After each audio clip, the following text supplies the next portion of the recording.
Ladies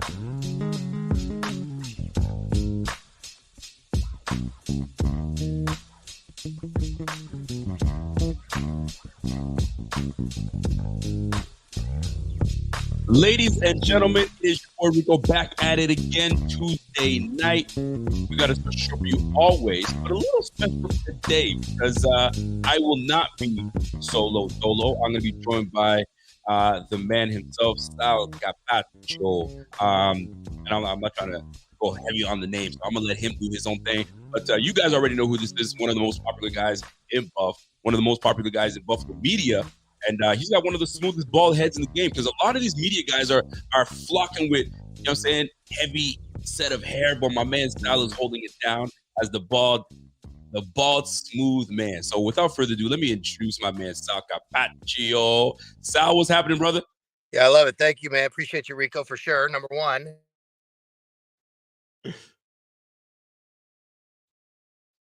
We're gonna get Sal back up. He's got a little frozen a little bit. But my man Sal's he's rocking the smooth bald head. And there's not a lot of guys that can pull it off. I think it's you and I think Ryan Talbot are the only two guys that are holding it down with the bald head. So y'all doing it. You got me now? You got me? I got you. You got you. You're good. You're good. I want to apologize. I told you I'd do this, and then I forgot I had a Little League baseball meeting with my son's team because I'm a coaching. So that's why I'm in my car doing this. I'm in the middle of meeting with some guys. Anyway, in the meantime, I was 26 years old. I was playing in a men's flag football league. I still play. And there was a bunch of these college guys playing. And the local newspaper down in Florida came and did a picture, story. And they took a picture. In the back of my head, I had a bald spot. Had hair and I had a bald spot. I was bartending at the time. And all the people came in the bar and they were making fun of my back of my head, my bald spot. I was 26. And from that day, the next day, Rico, I shaved my head. I've shaved it 2 to 3 times a week for 24 years. Okay, I got to ask you a question now because I tell my wife, I'm like, listen, the minute my corners start going, don't allow me to look a fool on camera or in person. No, babe, you look good. I don't believe them. So the fact that you were able to see your flaws and you said, you know what, I see it. I got roasted. I'm done shaving it. So I respect it. I respect it. I'm close to there. I don't want to pull a LeBron where I'm half there, half here. If I know my corners are gone, I'm out of here. I'm shaving the head. So, ladies and gentlemen, I am proud to present my man Sal. Sal just cut out a little bit, but I'm going to bring it back a little bit. We're going to have a fun show, and I'm going to put him on the spot. I'm going to put him on the spot on a couple things. But, yeah, you're good. You're good. We're going to put him on the spot on a couple things, but let's start off right off the bat. Let's go to the recap of the game. And the Bills are looking good. We're 11-3. We're starting to peak. Would you call it peaking, or do you still feel that we have a lot of room to grow? We're just not there yet. What do you feel? How do you feel about this 11-3 team?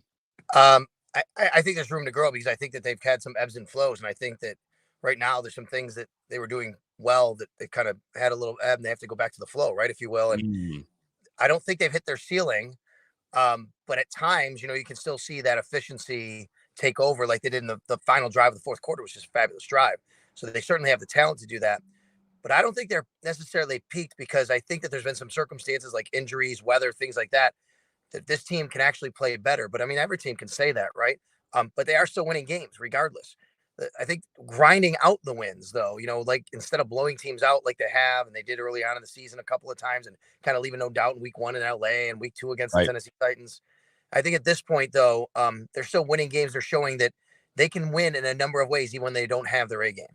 So looking at the overall, I guess the feel, the atmosphere, how the community is embracing this team, looking at how we've been so far, if you could sum up what the team looks like and how you feel they look like, and I want 2 positive and 1 negative that you've noticed, you've observed this team. I'd love to get your thoughts on that. 2 positives and 1 negative. Yes.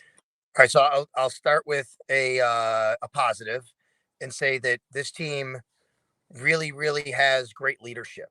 From Josh Allen to Stephon Diggs, the guys on the defensive side. I think Tremaine Edmonds is probably not the kind of leader you think he is because he's not out there in the media necessarily as much.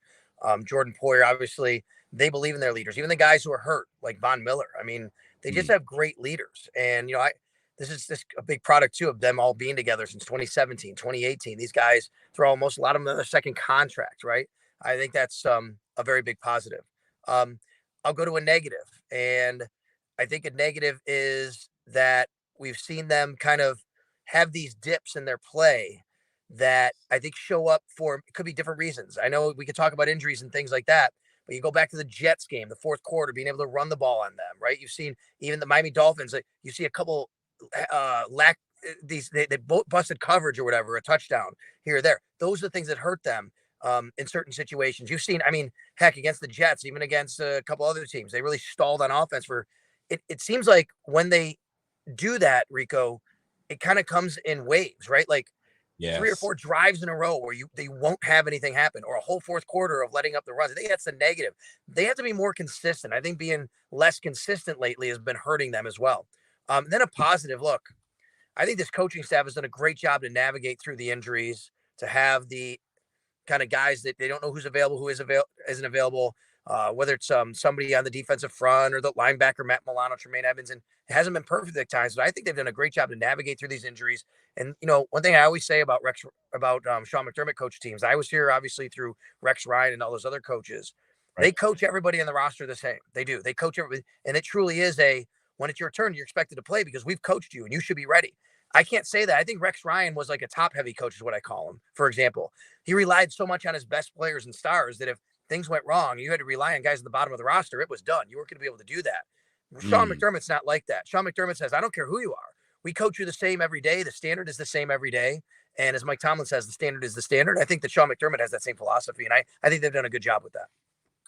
Freaking A, Sal. And I'm with you. I agree. I totally agree with you. And we're starting to see a lot more of Sean McDermott's personality come out a little bit. Yeah. I think he's getting a lot more comfortable. I love the relationship that you guys have, the media with him. Here's the thing about what we see from I guess from the TV screen. And Yeah. don't worry about the light. The lighting is fine. Yeah. Go ahead. We're It's good. all We're good. good. So when you guys have an opportunity to ask Sean McDermott, are there moments, and this is off the cuff, by the way, are there moments where you're like, I know his mood, and this is not the time to ask him the question because he's probably just not going to give me the answer I need? How do you navigate on getting the answers you need from whoever, but still being respectful? Because there's a fine line. How do you Yeah, yeah. navigate? I love it. I love it. This is a great question. As far as the mood thing, I think there's definitely some of that comes into play, but I think you still have to do your job and try and get the answer you need. Try and get you have to ask the question you want to ask, right? But Mm. I'm in a unique position, Rico, because I actually do his radio show every week, right? Sean McDermott comes on my radio show and does his weekly appearance, and that's a great question you asked because what I'll do is literally on a Thursday night, we have them on Fridays generally. On a Thursday night, I'll sit there and say, I want to ask him this, but I got to ask it in a certain way that I think he'll give the answer.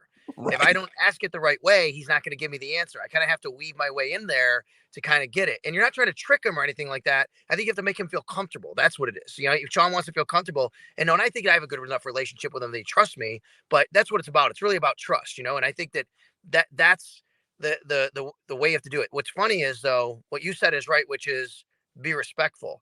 I Mm. can't tell you how many times I get all the time on social media, right? People tweet at me, why don't you guys ask the tough questions? Well, the tough questions to a Me. fan, right? A tough question to a fan generally is they just want us to go out there and yell at them about why they did something wrong. That's not a Right. tough question, right? Our job is to simply get information. It's not to necessarily go up there and criticize why he had a certain play call or fourth down. We can question why they did it, but to do it in a respectful way. I'm a professional and I want to treat him as a professional and expect the same courtesy in return. And he gives that. So when people say like, oh, the media doesn't ask the tough questions, say, what question would you like? Well, why not this? And why didn't you say this? I'm like, well, we did, but just not in a way that you wanted because you're mad as a fan that it didn't turn out the way. Sal, I'm gonna admit it. I am that fan that says, why aren't they asking the tough questions? Why are they being so soft? Get in there and ask it. But I also understand that there's a way to get an answer. There's a way to navigate in the mental gymnastics that you've got to do it. And these coaches are smart. They know they're trained how to kind of navigate through it. So I respect the fact that you guys have to find a way to do it. And I have to kind of take a seat back and be like, I get it. These guys are in a room full of their colleagues and trying to navigate the right ones. And there's some people that just don't have the decorum and the respect, and they just shoot off the hip, and it doesn't always end that well. So we'll leave it at that. But I'm so glad Well, that you answered that.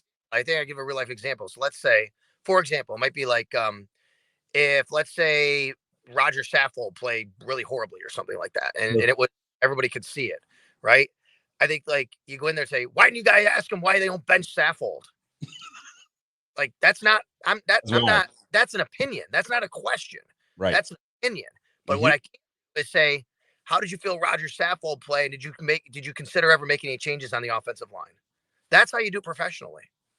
That's why you're the man, Sal. That's why you're that dude. That's why you get invited to the Pat McAfee show and handle yourself like a G. So let's Right. keep it moving because Okay. I want to respect your time, but I also want to give the people what they want to see. So we have a segment on the show called The Good, the Bad, the Ugly. I normally do this solo, but I'm gonna need your help with the good, the bad, the ugly. And I sent you some notes, and I need you, if looking at this past game, 2 points that stood out to you that you know what that was good, and there was a lot of good things. So this is going to be I'm tossing this to you. You can hit that one out the park. It'll get a little tougher. So two good points that you felt that you observed in this game.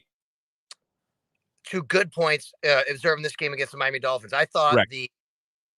it's called the 4-minute offense, right? When you get the ball at the end of the game, you Mm. got to grind the clock. Mhm. They got the ball with almost 6 minutes left, Rico. Damn And right. together a great drive. And how many times have we said this year this team can't run well enough? Well, go look at the play selection in that drive. They started with passes from the 7-yard line, then they Yep. ran, and it was primarily, and then all of a sudden it became more running heavy until they got towards the Dolphins end zone, obviously, and then they intentionally didn't score. But I thought that was really great. I thought it was a great sign that they balanced it out. They ran the ball. They connected on passes. It was a great 4-minute offense, even though it took 6 minutes. Perfect, exactly what you wanted.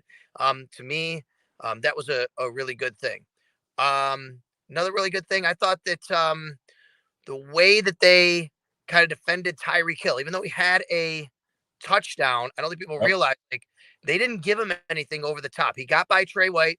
It's going to happen sometimes. He's Yep. Tyreek Hill, but I thought that they did a really good job. Tyreek Hill averaged 7.7 yards a carry, half his average on the season. The leading receiver in the NFL, who's historically breaking historical records right now.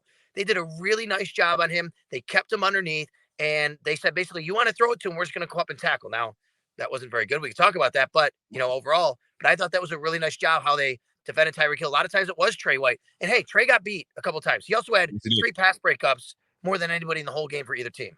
You damn right. And I'm gonna jump in and give my points on there too, because the good to me, red zone. I Yep, thought they were excellent perfect. in red zone, and they've been a little shaky as of late. And these past two games, they've been on point in the red zone. So I'm gonna touch on that on the red zone 11 thing now. for their last 13, by the way, in the red zone, You, including not you damn right, Sal. You damn including right. not scoring on one. So there you go. Yeah. And now I could easily say Josh Allen because Josh Allen was a G. So that's a toss up. I'm not gonna go there. I'm gonna go on to the defensive side of the ball, and I really appreciate. Let me just put it this way: the fact that Jordan Poyer is on this team, I appreciate his presence on this team because we have a lot of young guys in the backfield, and Jordan Poyer's presence is such a huge factor. So that's the good for me. So one more good that I say, we're gonna switch over. We're gonna make it. We're gonna go to the bad because Yeah. now this is where it gets tough. The Well, bad. Anything that stood this out to you that was bad? this is easy. The tackling was atrocious on Saturday. Yes. I mean, come on. You got to be able to make tackles. I mean, I think, Rico, I know everybody said, look at all the rushing yardage. I actually think the Bills were inviting Miami to run a little bit. They said, you're not going to throw on us. We're going to make sure we cover Tyreek, cover Jalen Waddle. If you want to run on us, they've done this before. They had this philosophy against Kansas City a few years ago in Buffalo where they held Mahomes, but they gave up 200 something yards rushing, which maybe a little too much.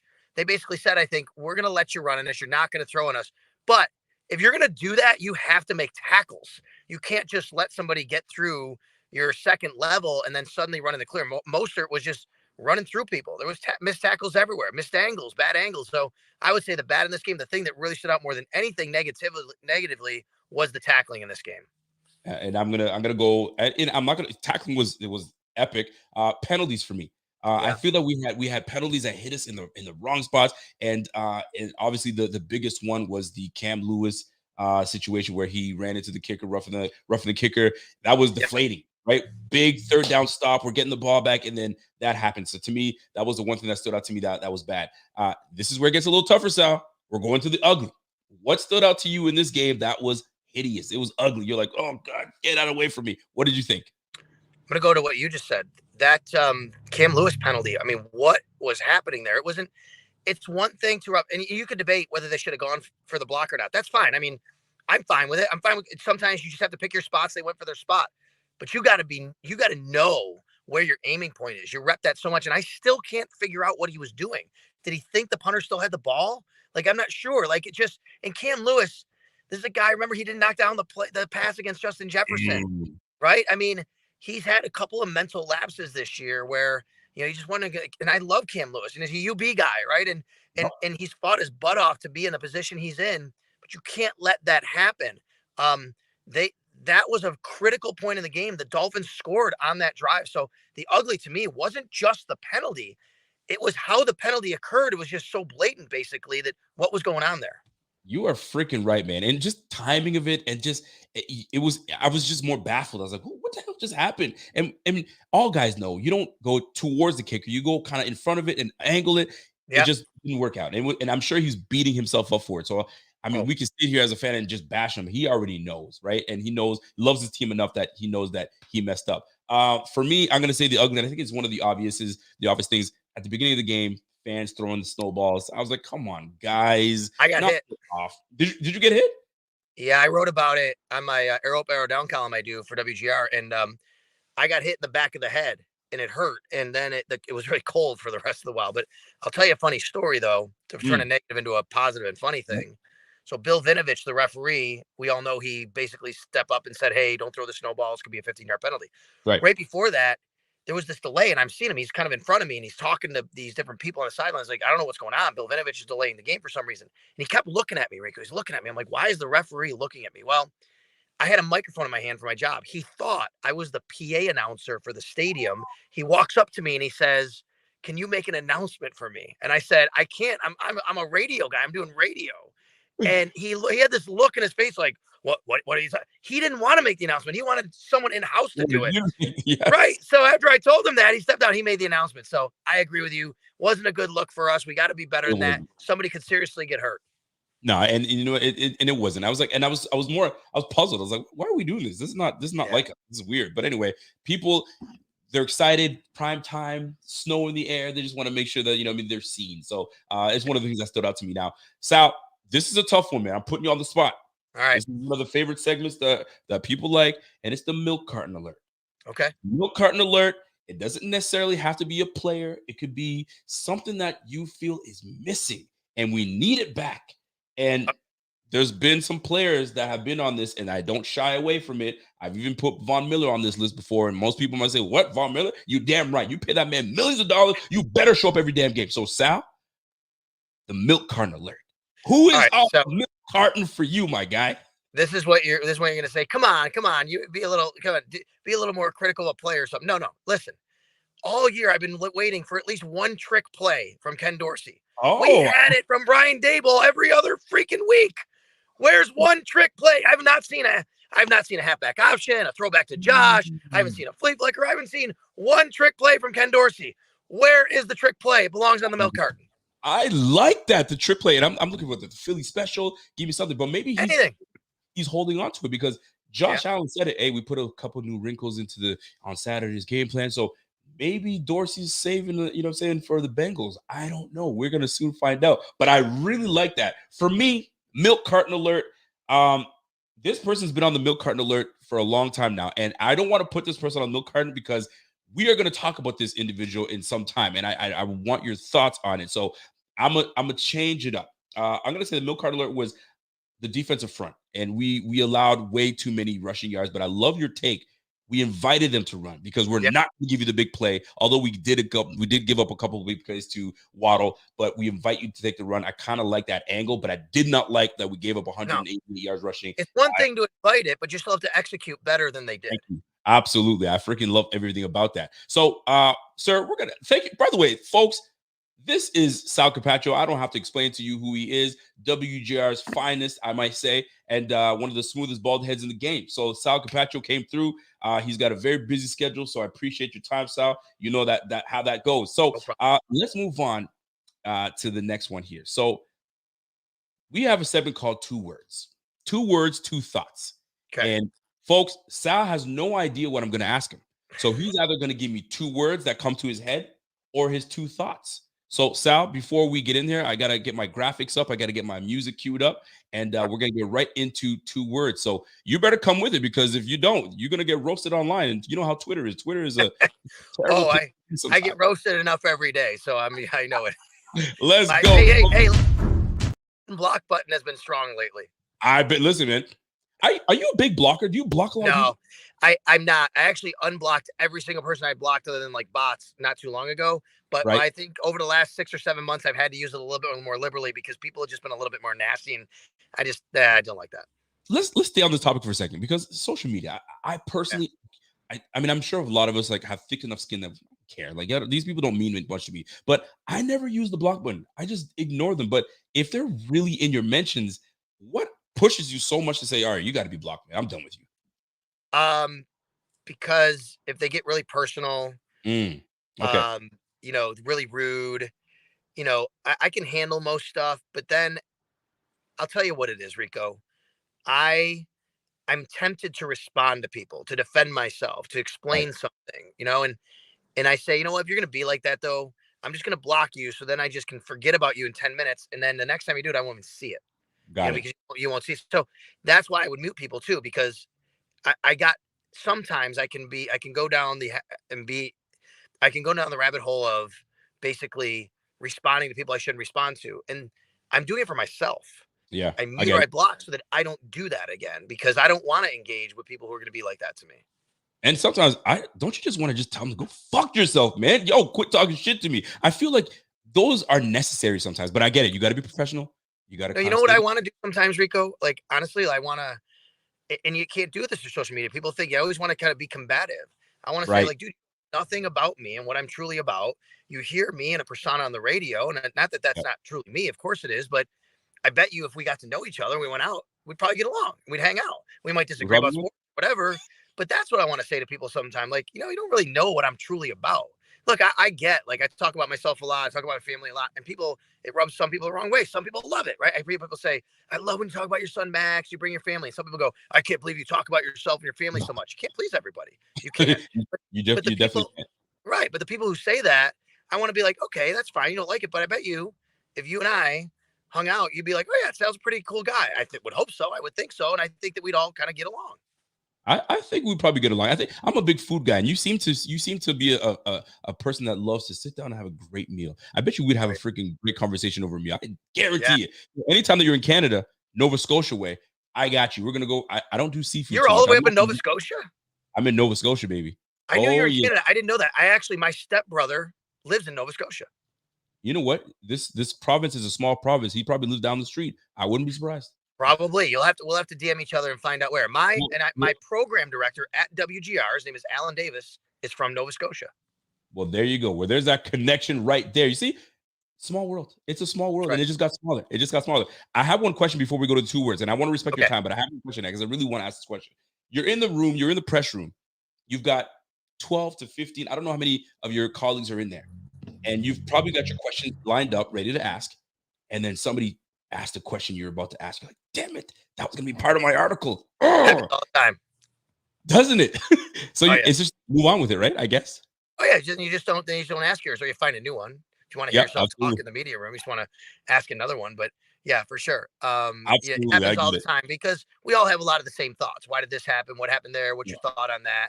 So I want to ask something else. Like, somebody else asked it. So either I'll just shut up or I'll say, no, I got to ask another question, and that's what we all do basically. It's okay. And there's nothing wrong with that, obviously, because I think at least it shows that everybody's kind of thinking the same way and wanting the same kind of questions answered. Love it. Can you and just bring this back to the media people? And this is a big bone I have to pick with people. Can you tell them to fix the audio? I love to hear. Yeah, people say it all the time. So what they have is they have a parabolic mic. That's one of those really big round ones. Right. And they stick it and they kind of turn it. It doesn't pick up all the sound in the room, unfortunately. The only way to do it, I think, is if everybody was to have one mic and they pass it around for the questions. That's not really conducive. You know what I mean? To be able to do that. I hear you.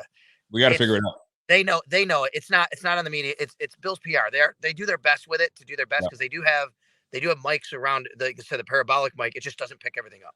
I got you. All right, we're gonna go right to the segment. 2 words. Are you ready for it? Here we go.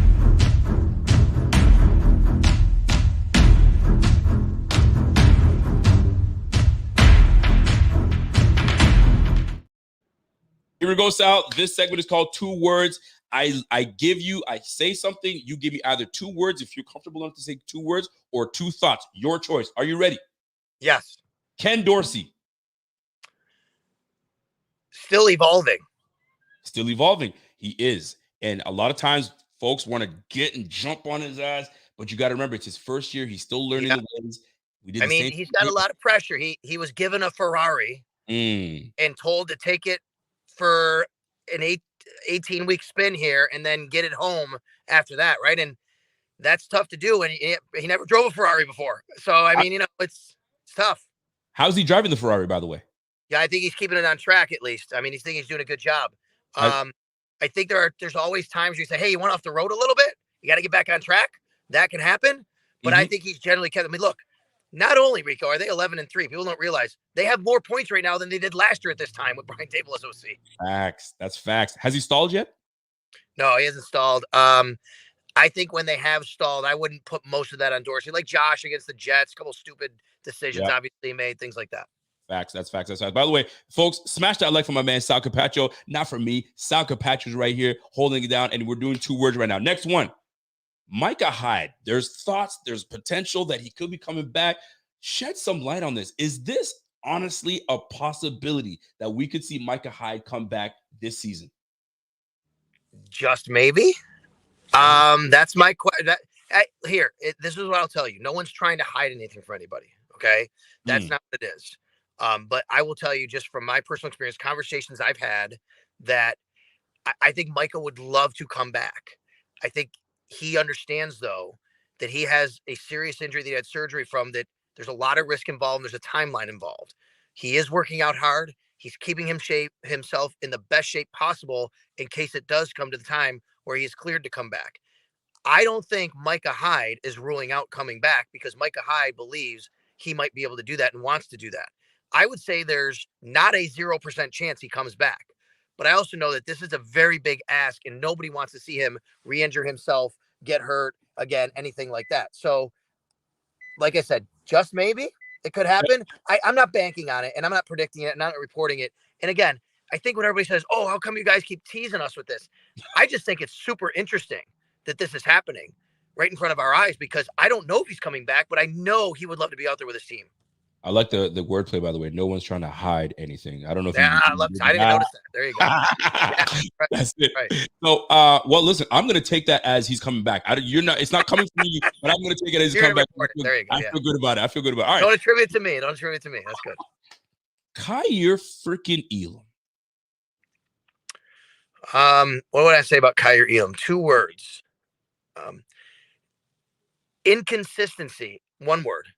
I think that's what's really gotten him, is inconsistency. I'm going to make it 1 word. My thought is he's been inconsistent.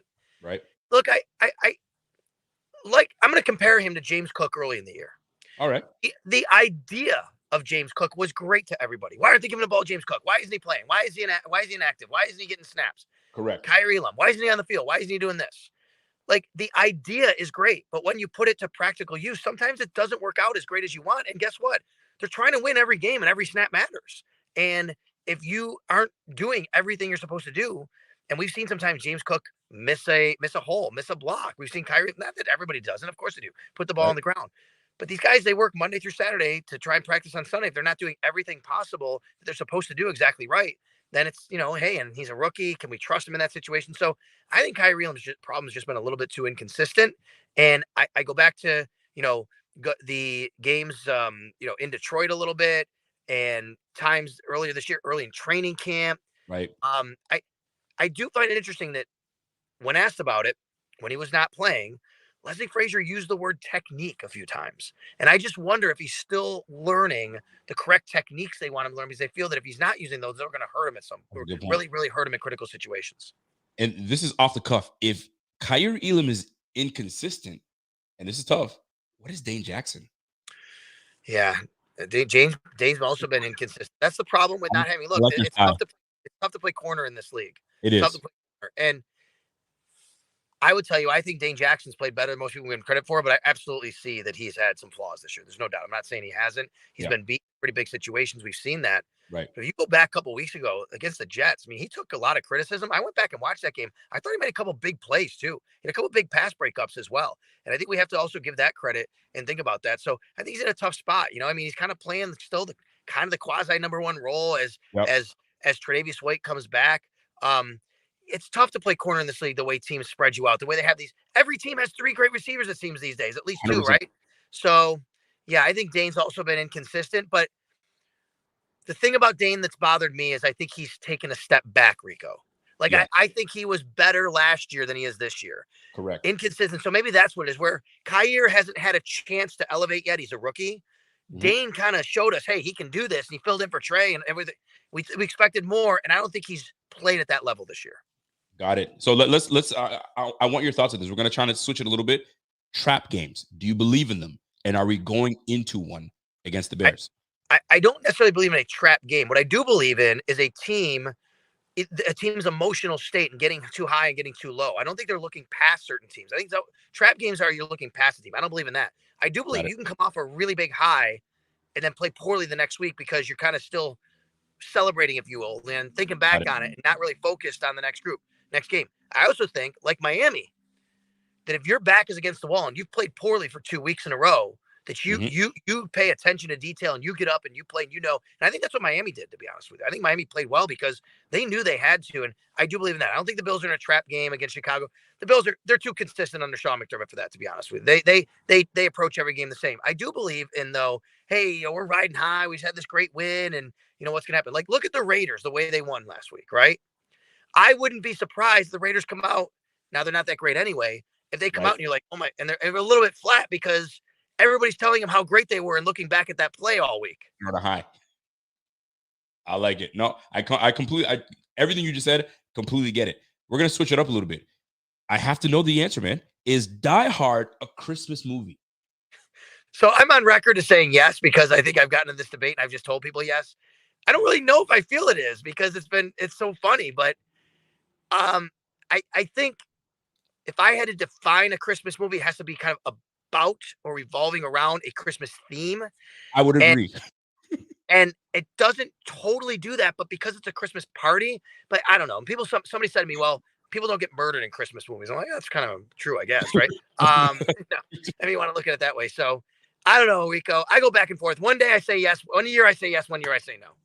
I got it. All right, here we go. I got a couple more, and then we'll get to the last segment here. Overrated Christmas dish. Overrated Christmas beets. Do people have beets on Christmas? Do they do that? First of all, that's a terrible, terrible dish, and I agree. Is it? Hold on. Overrated? Do people rate it as really good? Well, if people like it. I wouldn't touch it. So that's God, no, has it. It's great. There you go. I like that. Last minute Christmas gift. I'm sure you've been there. What's one that it never fails. This is the gift that you can get this for someone, and it's a no. Is it for anybody or is it for someone specific here? Anybody. Oh, it's the gift card. Whatever gift card. Just get a restaurant, any good restaurant. Walk in, I need a $50 gift card. Bam. Hey man, enjoy a dinner, $50 gift card. Take somebody out. That's never fails. You can always get it.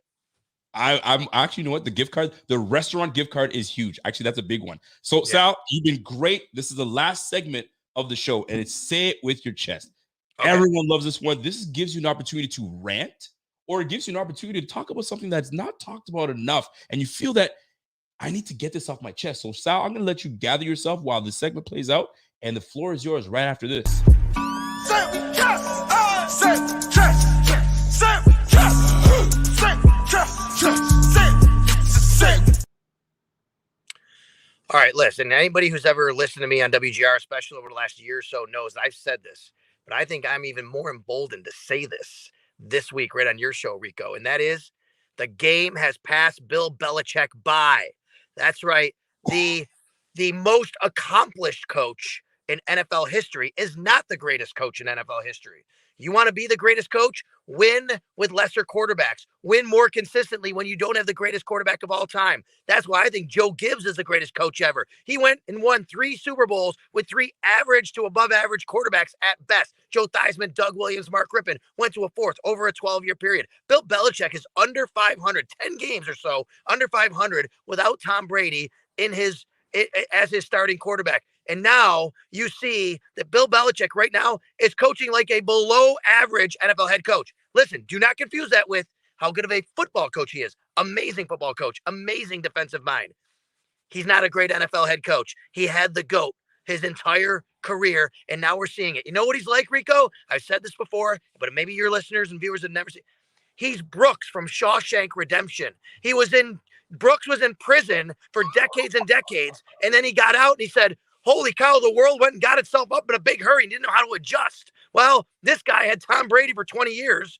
He didn't know. He got out after having Tom Brady. Tom Brady left, and he's like, oh, yeah, it's okay. I just had to get a pocket passer and Mac Jones. He didn't know he had to go out and actually get an athletic quarterback and how to stop athletic quarterbacks. He can't stop Josh Allen. He can't stop Justin Fields. He can't stop Lamar Jackson because he doesn't know how. He didn't have to do it for 20 years. He had Tom Brady winning games for him. Ladies and gentlemen, that's how you say it with your mother effing chest. Like that. That's exactly you, sir, by the way. You and Marcel Louis Jacques have one of the best Say It With Your Chest. You're up there. Welcome to the Say It With Your Chest club. That was fantastic. And you know what? Everybody's seeing it. And it was always a debate. Who needed who more? Clearly, Tom Brady's got it. He's got it. And Bill Belichick is not looking good. I mean, when you draft Cole Strange as your first, there it is. Hey, but he was a genius. You know what it was, Rico? I figured it out though. I figured it out. Believe it or not. Okay. Bill Belichick intentionally told Jacoby Myers to throw the pick to Chandler Jones because he's playing chess, because he wants to lose and get the 6th seed or the 7th seed, I guess, in order to go to the 2 seed. Like for some reason, that's going to be beneficial. It was all by design by Bill Belichick. He's a genius. Don't you know that? He is the diabolical genius. Ladies and gentlemen, Sal Capaccio nails it. Yeah, listen, fantastic guest. I thank you very much. I know we went over time, but you know what? It was well worth it, and I hope I didn't take too much time away from the family. But, sir, thank you for your time. Ladies and gentlemen, follow my guy, Sal. If you're not following, you already are following, getting all your information. WGR's finest, Sal Capaccio. Sir, thank you for coming on the show, and we appreciate you. Listen, articles, podcasts, let everybody know where they can find anything that you're trying to put out there. Yeah, WGR 550. But you know what? At Sal Sports on Twitter. At Sal Sports. I appreciate everybody who comes along and interacts. Hope I don't mute or block you. Just don't be nasty. I won't. I promise. Absolutely. Don't be nasty or you're getting blocked, boys. Or you're getting muted. One or the other. All right, Sal. Thank you very much. Have a good night. Drive safe, my man. You too, man. Thank you. All right. Ladies and gentlemen, that's it, man. Sal Capaccio came through. Blessed BF on the mic. And I hope you guys enjoyed it. That was pretty cool. It allows us to kind of, you know what I'm saying, collab with people that we've never collabed with. I mean, we all follow Sal, right? We all get the information from Sal. We all have interactions with him. So I hope you guys actually really enjoyed this. This is actually really cool. You know what I'm saying? And I'm in my element. This is what I do. Like I'm natural with this, right? But this is fun. You get to pick the brain of someone that's in the room. You get to pick the brain of somebody that is having these conversations with these players, coaches. I mean, I had way more questions for him, but I mean, I got to respect the time, right? It's and I'm sure this will be a relationship that we will build later on and have more conversations. And trust me, this was fun. Micah Hyde, him having the conversation with Micah Hyde. Could we see Hyde? Is Hyde going to be available sometime soon? Is it a 0% chance? Is there a small percent? If that small percent is there, that means we have a chance. We will see how big, how huge of a upgrade will that be if Micah Hyde were to get healthy. But you also got to look at it this way. That's a serious neck injury he's rocking right now. So you have to keep that in mind. Lest I remind you, Aaron Williams, neck injury, had to retire early. I know the man loves the game and he would have never retired. But doctors are saying, man, you get another injury, man. You don't want to be in a position where you're in a wheelchair. You're this, that, and the third. So that's huge. Him talking about Kyer Elam compared to Dane Jackson. I actually agree. Dane Jackson last year, you would say, yo, he's ready to take it up a notch in year 3. Did we put too much expectation on Dane Jackson? That's another way to look at it as well, right? So really good insight from a man, Sal. And I hope you guys enjoyed that show. But the show doesn't end here because I got my guy, and you guys have not seen him in a long time. My soon-to-be graduate. I mean, he's got some time left to graduate. But my guy, what's going on, Evan? It's good to be back. I was on Z-Bots yesterday, but, had to spice it up, get back. on Tuesday night, Rico. It's been a minute, and we're been a- back. Soon to be graduate. I mean, I got about 2.5 more years, so we'll get to that point sooner or later. But 2.5 more years till I'm graduated. But I would say I graduated my third semester. Let's say I graduated something. I graduated my third semester of college. Did you find a girlfriend yet? I came into college with one. Have not had one since. Hold on a second. Whoa, run that back. What'd you say? Came into college with one. Hit a wall. And I've just been like, it's like a music clip. You've been It's like a music clip. Yeah, I've been finding myself. I've been finding myself. Yeah, it's like a song. It's going. You got the up and down beat, and it ends. But there's about 30 seconds of, music still left to be played, and you just can't hear it. It's just kind of just stalling. I'm on that like 30-second backtrack. You know what? Let's switch it up. You're focused right now. You're in school. You don't have time for the females. And you don't have time for that stuff. You're focused on your studies and your academics, and you're not worried about the ladies. That's the way that you go about it. And you're not finding yourself. You're focused to make that money when you graduate, and then you're gonna be a boss, and then you can pick whatever the heck you want. You're still a young buck, man. You got it. Don't you worry about that. Yeah, but let's get still 19. Yeah, let's get back into football talk, man. 19, man. You're still a young buck, brother. I mean, shoot. I remember when I was 19, man. I was a nice boy. Let me put it that way. So, folks, I mean, we just came off of a show with Sal. That was a great show. Was there anything that Sal said to you that said during the show that kind of stood out to you? Like, ooh, I didn't really look at it that way. I think one of the things that Sal mentioned that really had me thinking, in the green room here was the fact about the Bills inviting the Dolphins to the run game. And coming into this game, the Dolphins were basically a bottom 5 running unit all over the board.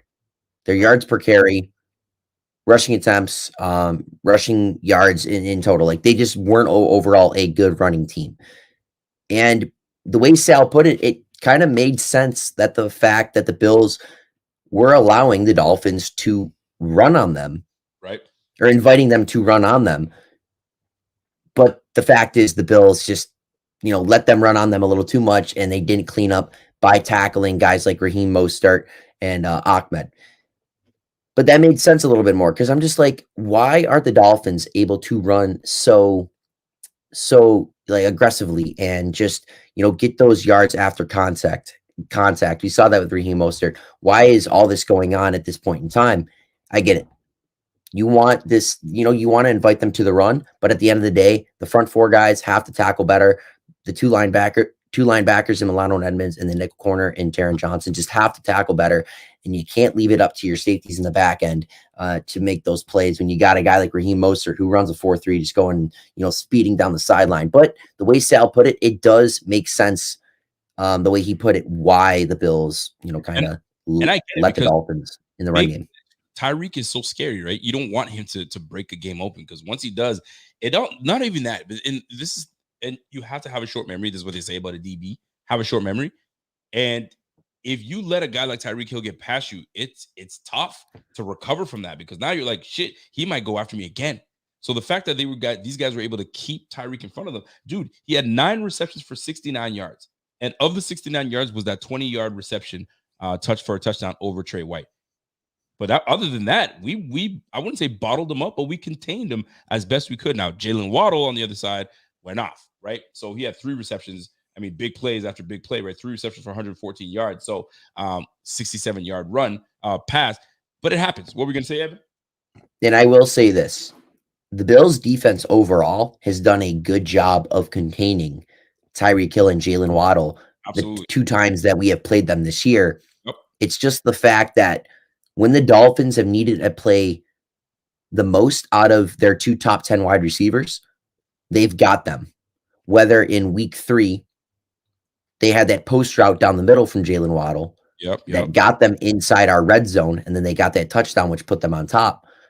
Or they had the 2 big plays from Hill and Waddle in this past week's game where Waddle got behind Poyer and in front of Hamlin and just took it to the house. And then obviously we saw Tyreek Hill get behind Trey White, and DeMar Hamlin wasn't able to come over enough in time to stop Tyreek Hill from scoring that touchdown. But once again, Tyreek Hill, Jalen Waddle, it's hard to game plan for these guys. And I really think that the Bills defense did a good job overall. It's just you got to limit those big plays. And once in a while, they'll get behind you. Let me ask you this. I'm looking at the remaining schedule for the Bills. We got the Bears, we got the Bengals, and then we got the Patriots. Winnable games, all three. Do we go 3-0 to end our season? Or are we how are we breaking this down? 2-1, 1-2, 0-3, 3-0? What do you see? What do you foresee coming?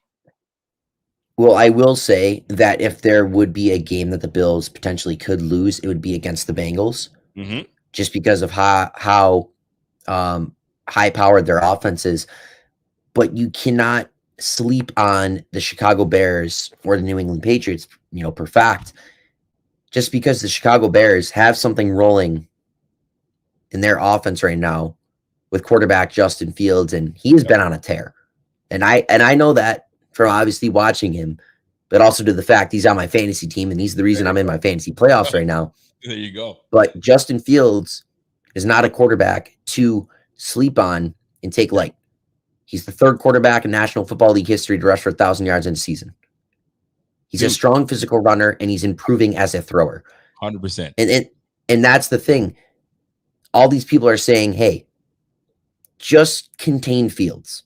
All right, you can contain Fields, but at the same time, he's been improving as a passer from week to week. And I know that he doesn't have his top pass catcher in Darnell Mooney. But at the same time, Justin Fields is such a threat with his legs that he can create things when broken plays are going on, kind of Josh Allen-esque. And once again, he's got abilities to make plays downfield, and we've seen that. Justin Fields, not saying, but next year, this guy's a guy that can slip into the Pro Bowl, potentially have a small Jalen Hurts type of season because he gets better every single week. And once he gets receivers around him, he's going to be a legit quarterback, and you can't sleep on him. And I'm not even going to get into it with the Bengals just because we all know how dynamic the Bengals are. You have Joe Burrow. We'll wait for we'll wait on. We'll wait for the Bengals. By the way, did you say you won your fantasy game? And by the way, for those that play fantasy, did you guys win? Are you in the winner's circle? I'm in the winner's circle. I won by 0.3, and I'll take it. Wow. Daniel Jones is what helped me out. Daniel Jones shit the bed completely and didn't do a damn thing. I was up 8 points, and I remained up by 3.3 points is what I won the game by. My goodness. Did you win? Are you going into your semis? What's going on? Yes, I'm going into my semifinals right now. It was at 12. So funny story. I joined a dynasty league, but this was a dynasty league that was already created. So I was overtaking a team that was projected to finish last. And this is a 12-team league, a 2-quarterback league, by the way. And my season, I started. Well, this is the thing. I came into the year with Carson Wentz and Marcus Mariota as my quarterbacks. Right? I'm in a bad position. I'm in a tough position. It's horrible. But as the years going along, I'm like, man, I gotta find someone. I'm trying to trade for like Trevor Lawrence. I tried throwing a low ball trade to maybe swing and get Herbert. He had a couple down weeks, but it's a dynasty league, so you can't really get that top young quarterback. I'm looking at waivers. I see Justin Fields is on waivers. Yep. Fields is on waivers. I snag him. And I kind of rolled with Fields and Mariota for a little bit, but Mariota's got that injury. He's out for the year. So I got Fields. Yeah, right.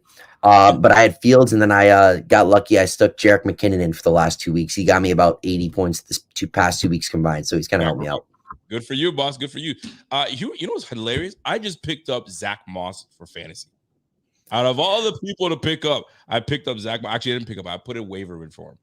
So we'll see how that plays out. By the way, for those that played Cole Beasley last week, because we were pulling Cole Beasley's addition to the Bills pulled on my heartstrings that I started in my fantasy.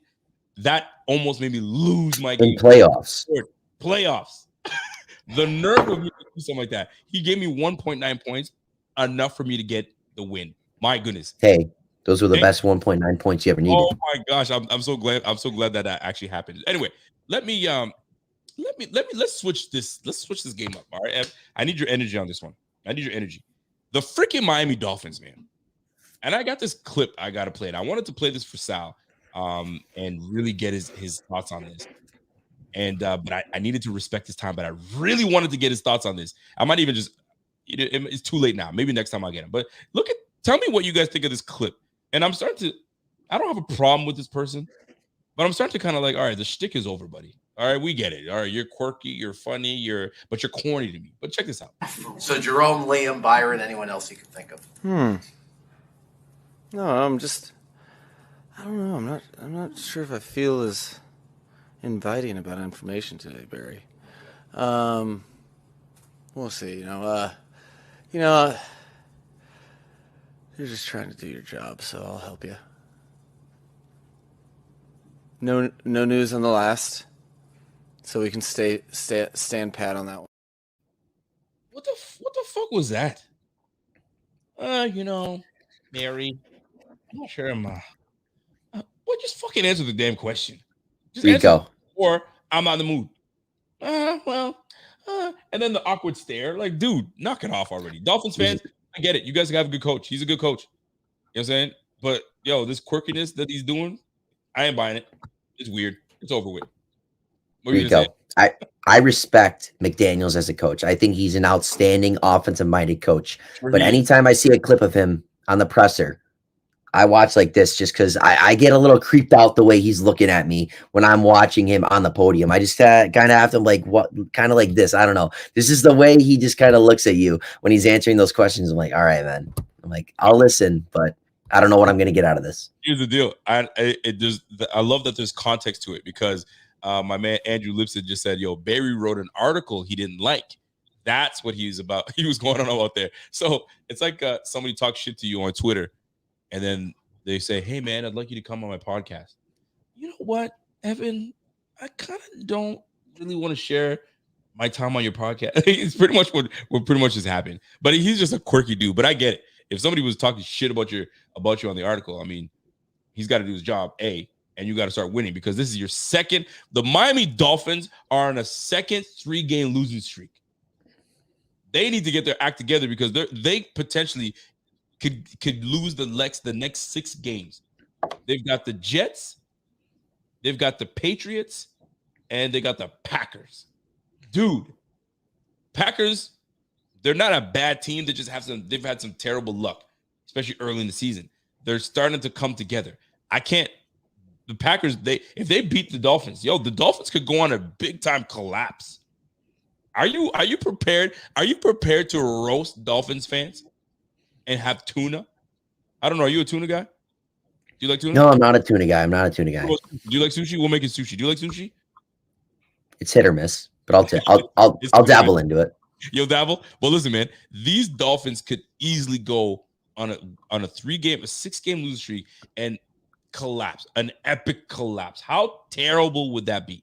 That would, anyways. This week is gonna be huge for all teams. I mean, this is the crunch time, right? This is why the NFL is constructed the way it is. The last 3 to 4 games are really meaningful games. A lot of division games and a lot of games that you're like, shoot, I need to win this shit, right? We need crunch time. The good thing about the Bills is we are not depending on anybody to lose, win, this, that, and the third. We control our own destiny. And we just want, I don't know about you, Evan, but I want that freaking number 1 spot so damn bad. I want that spot so damn bad, man. And if we get that number 1 seed, we wait for these guys to beat up on each other, and now come to Buffalo. Man, I can't wait. Man. My man Carlos Hayes. I say Hayes. Carlos Hayes says, yo, 3-0 Rico. And remember, I said it. Love your show way down here in Louisiana. What's up, Carlos? All the way down Louisiana. Shout out to my man Carlos in Louisiana, baby. What's up? What's happening? So Evan, talk to me this. I gotta ask you a question, man. The Bills game. Were you at the Bills game this past Saturday? I was. I need to ask you this. It looked freaking full of energy when Aaron Williams grabbed that mic and he got everybody doing the shout song in the stadium. How intense and how crazy was that? That felt like energetic to me, and I'm watching off my phone. How was it in person? I mean, it was electric in person. I mean, Aaron Williams, he spent a good amount of his career as a Buffalo Bill. I'm pretty sure his entire career as a Buffalo Bill. And right. coming back, doing that for the Bills. Normally, when there's anyone up there, whether that's like a Steve Tasker or a Thurman Thomas or a Bruce Smith, Jim Kelly, they kind of do it here and there. So there's always going to be a good turnout. But I don't know. There's just something about Aaron Williams doing it this past, I was about to say Sunday, but it's Saturday, this past Saturday night that really just energized the crowd, energized Bills Mafia. Did it though? I liked it. Yeah. Aaron Williams, like I really can't tell you like what he did that just kind of pulled everyone in. Yep. But just something that he did, the delivery with his message and the way that he just spoke it, just brought everyone in. And then obviously, I think I think it was the fact that Aaron Williams was doing it with the energy and the passion that he was, plus the fact that it was a Saturday night snow game. So I think it's just kind of like all wrapped in with one another, because Bills fans and Dolphins fans were already hyped up with the snow. Just add Aaron Williams' energy and passion, doing the chant. I mean, it's you can't get much better than that. No, it sounded crazy to me, and it was insane. Snowballs. Were you one of the jackasses throwing snowballs, Evan? No. Admit it on camera right now. Admit it. I got hit. I got hit by one. You turn around? So I remember. Yeah, I turned around and I looked right up at the threes like that, because that's all I.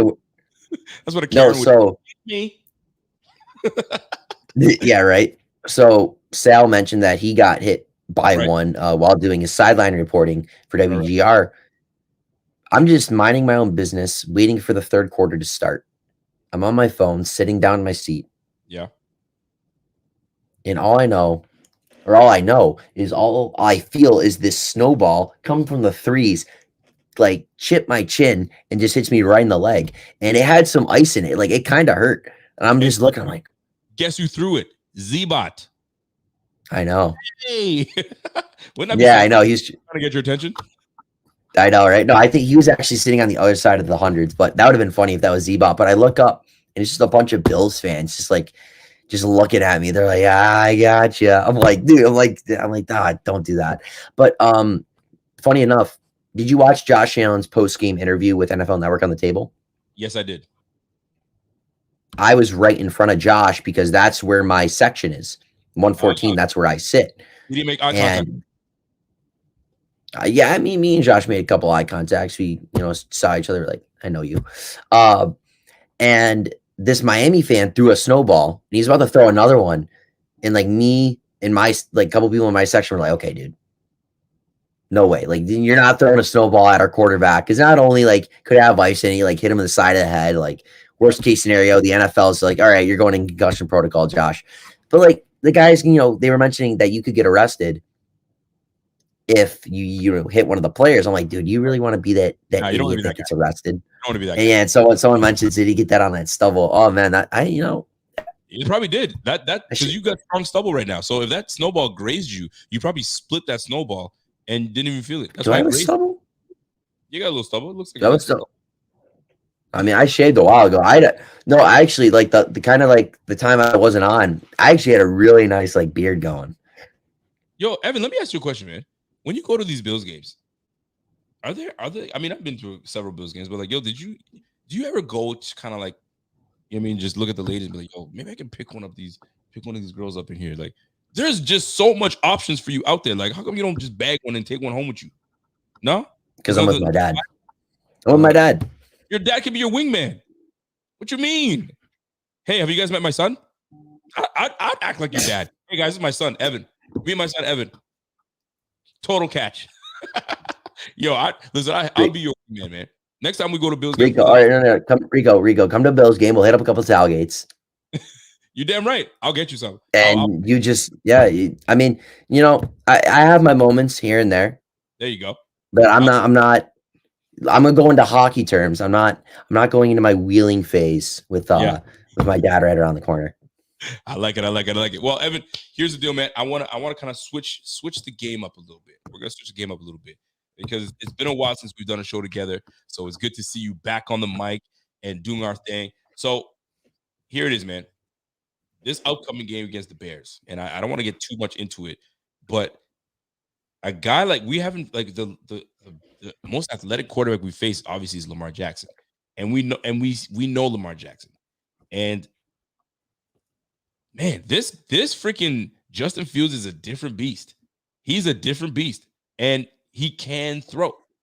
So can Lamar. Don't get me wrong, but Justin's a little different. Is there a reason for Bills to kind of like, okay, we got to really buckle down on this guy, because if we just take these guys for granted, bro, he's just going to take over this game. We just can't have it. Now, our team is just too damn good for that shit. But do the Bears kind of worry you because we might overlook them? What are your thoughts on that? How do you feel?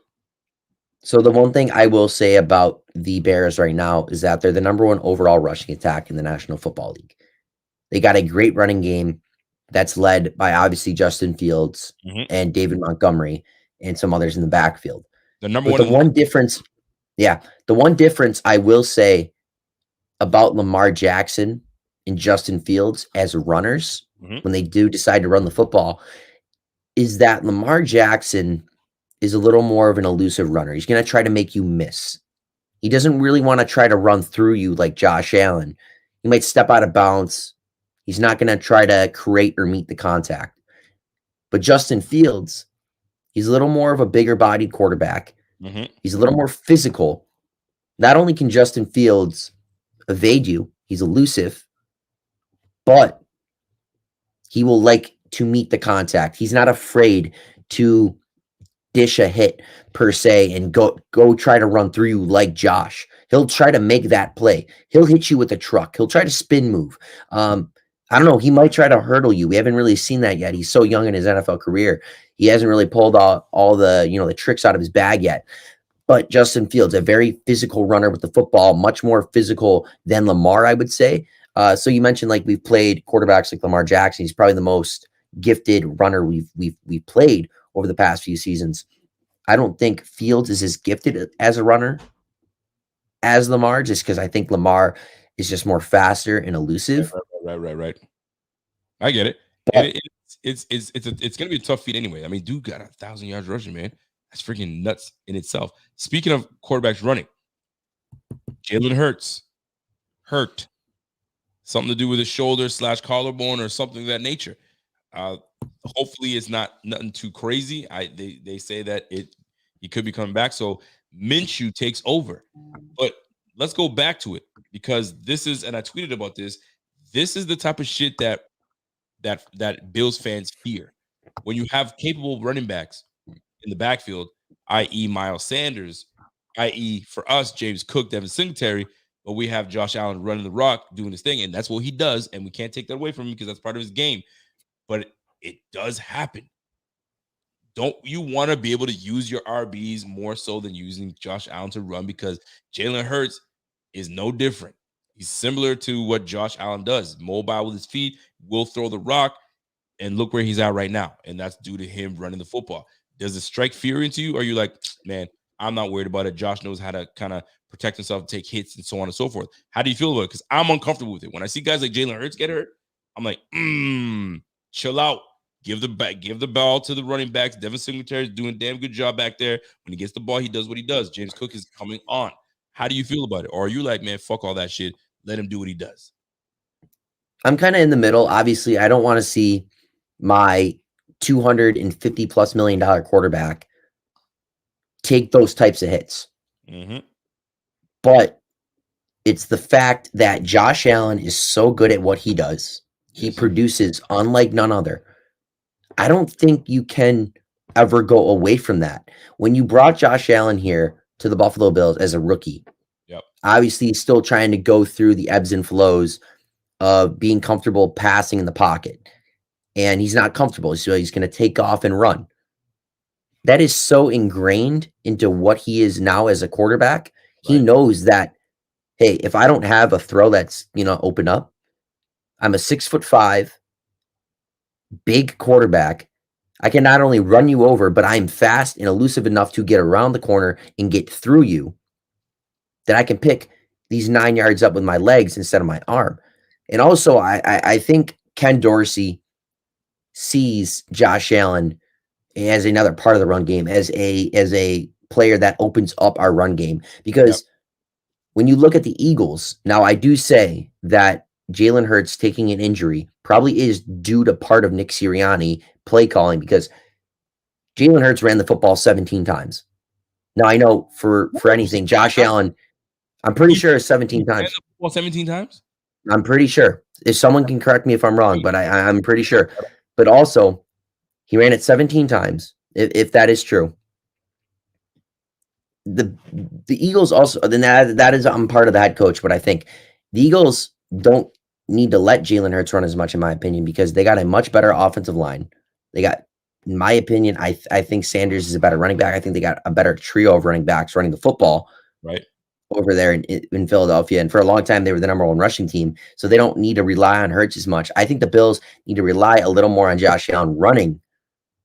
Dude, you're right. He had 17 carries. Yeah, so he had 17 carries, a lot inside the red zone, because he had about 3 touchdowns that were 1-yard rushing touchdowns. So he's getting banged up on some quarterback keepers and some quarterback sneaks down with a lot of bodies inside inside by the line of scrimmage. So that's a lot on Nick Sirianni. And also, Josh is just much, much bigger than Jalen Hurts. Jalen Hurts, he's a big quarterback. Yep. He's got some mass and muscle on him. But But there's 220. Yeah, there's no quarterback in the league that compares to Josh Allen with the size. And I'm gonna call girth and the girth. Look at this. Look at this though. Like Kirk 58, 17 times. Let me tell you something. That is not the first time he's rushed for over 17 times. He does it a lot. Times this last past game. 2 games before that, 17 for 157 yards. The game before that, 16 carries. And then, he's had 1, 2, 3, 4, 5, 6 games of over 15 carries for a quarterback. Dude. Now, a lot of that are obviously the 3rd and 1s and the 4th and 1s, and they're talking about how unstoppable that play is. But 17 carries, fam, and you've done it more. Before I talk, I know we've had games where Josh has gone from like 10 carries, 11 carries, but 17 is excessive. I don't know about y'all, but that is excessive to me. Holy jumps. I didn't realize how crazy that is.